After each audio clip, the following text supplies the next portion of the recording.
Break के बाद एक बार फिर से आप सभी दर्शकों का अन्नदाता में स्वागत है।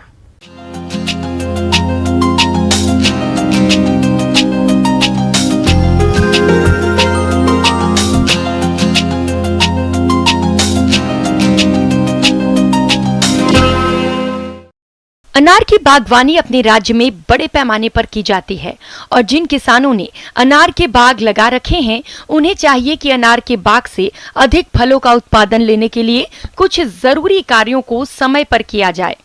तो अनार के बाग में कौन कौन से कार्यों को करें, इस बारे में जानकारी दे रही हैं बागवानी विशेषज्ञ डॉक्टर पूजा।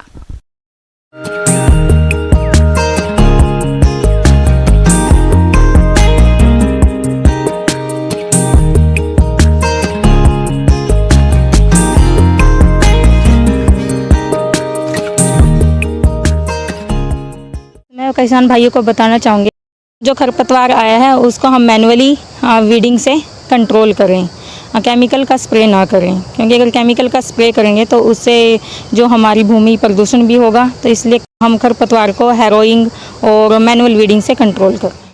जैसे इस टाइम पे अगर किसान भाई टपका विधि से पानी दे रहे हैं तो उनको, जैसे हमें टपका विधि से पानी इस टाइम पर मॉर्निंग में, सुबह या शाम के टाइम ही देना चाहिए। अगर हम दिन में पानी देते हैं तो वो पानी सारा इवेपोरेट हो जाता, वाष्प बनकर उड़ जाता है, वो पौधे को नहीं मिल पाता। तो हमें जो ड्रिप इरिगेशन है वो सुबह या शाम दोनों टाइम चलानी चाहिए। मैं किसान भाइयों को बताना चाहूँगी, अगर वो किसान अनार की खेती करना चाहते हैं या कर रहे हैं तो उनको झाड़ी नुमा खेती नहीं करनी चाहिए, क्योंकि अगर हम झाड़ी नुमा पौधे को बढ़ने देते हैं तो उससे क्या होता है, जो बीच में है हवा नहीं जा पाती और सूर्य का प्रकाश नहीं जा पाता, जिससे पौधे की पैदावार कम हो जाती है।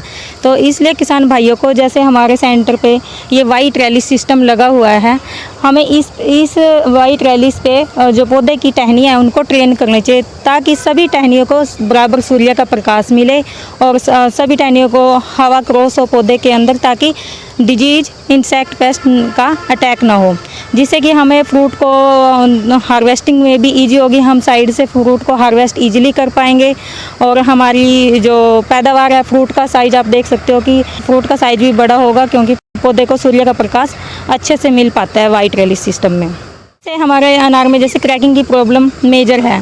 अगर क्रैकिंग से हम रोकना चाहते हैं तो उससे हमें क्या करना पड़ेगा, रेगुलर पानी देना पड़ेगा। हमें ये नहीं है कि हम बहुत ज़्यादा पानी दें क्रॉप में, फील्ड में खड़ा पानी देंगे, खुला पानी देंगे तो हमारे अनार में क्रैकिंग की प्रॉब्लम आएगी। हमें पानी इतना देना है कि जितना मिट्टी ऑब्जर्व कर ले और जितना पौधे की ज़रूरत है। अगर हम ज़रूरत से ज़्यादा पानी देंगे तो क्रैकिंग की प्रॉब्लम आएगी। इसलिए किसान भाइयों को इस टाइम पर पानी की तरफ ज़्यादा ध्यान देना चाहिए। अगर उनके फील्ड में फॉर एग्जांपल क्रैकिंग आ भी गई है तो वो किसान भाई बोरेक्स का स्प्रे करें, 3 ग्राम 1 लीटर पानी में मिला के बोरेक्स का स्प्रे करें। और बीमारियाँ इसमें ब्लैक कलर के धब्बे पड़ जाते हैं फ्रूट के ऊपर, और उन ब्लैक कलर के धब्बों को कंट्रोल करने के लिए हमें COC, कॉपर ऑक्सीक्लोराइड का घोल और स्ट्रेप्टोमाइसिन दोनों को मिलाकर स्प्रे कर देना चाहिए। COC की जो डोज है किसान भाई 3 ग्राम 1 लीटर में रखें और जो स्ट्रेप्टोमाइसिन है वो 0.2 ग्राम 1 लीटर में रखें। दोनों को मिला के स्प्रे कर दें और वो 10 से 15 दिन के इंटरवल में स्प्रे को रिपीट करें।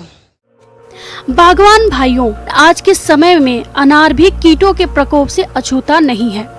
अनार में कई तरह के हानिकारक कीटों का प्रकोप होता है, जिसका समय पर सही पहचान करके जो बागवान नियंत्रण कर लेते हैं उन्हें अधिक फलोत्पादन मिलता है। अनार की खेती में लगने वाली प्रौढ़ तितली उसके फूलों और छोटे फलों पर अंडे देती है, जिनसे इल्ली निकलकर फलों के अंदर प्रवेश करके बीजों को खा जाती है।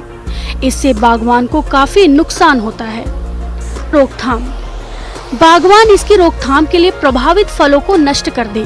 ऐसे में बेहतर होगा कि फलों को नेट या कपड़े से ढककर रखें। इस कीट के नियंत्रण के लिए इंडोकार्ब दवा 1 मिलीलीटर प्रति लीटर पानी के घोल का 15 दिन के अंतराल पर 2 बार छिड़काव करके इस कीट को नियंत्रण कर सकते हैं।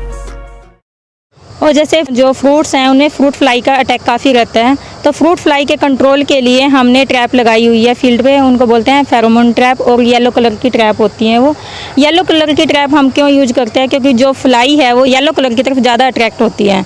हमने जैसे कि 1 एकड़ में लगभग 10 ट्रैप लगती है, 5-6 पौधों पे 1 ट्रैप लगती है, और जो मक्खी है येलो कलर की तरफ अट्रैक्ट होंगी। और जो ट्रैप के अंदर है एक केमिकल होता है, एक टिक्की होती है, जो उसकी जो खुशबू से मक्खी अट्रैक्ट होती है और जो ट्रैप है उसके अंदर चली जाती है और वहाँ पर मर जाती है, जिससे कि फ्रूट फ्लाई का कंट्रोल हो जाता है और हमारा फ्रूट है जो ख़राब नहीं होता, उसके अंदर कीड़ा नहीं होता और हमारा जो फ्रूट आएगा वो बेस्ट क्वालिटी का आएगा और प्राइस भी फार्मर को हाई मिलेंगे। बागवान भाइयों, इस बात का ध्यान रखें कि फलों की तुड़ाई के बाद दवा का छिड़काव करें और दवा छिड़काव के 1 सप्ताह बाद फलों की तुड़ाई करनी चाहिए।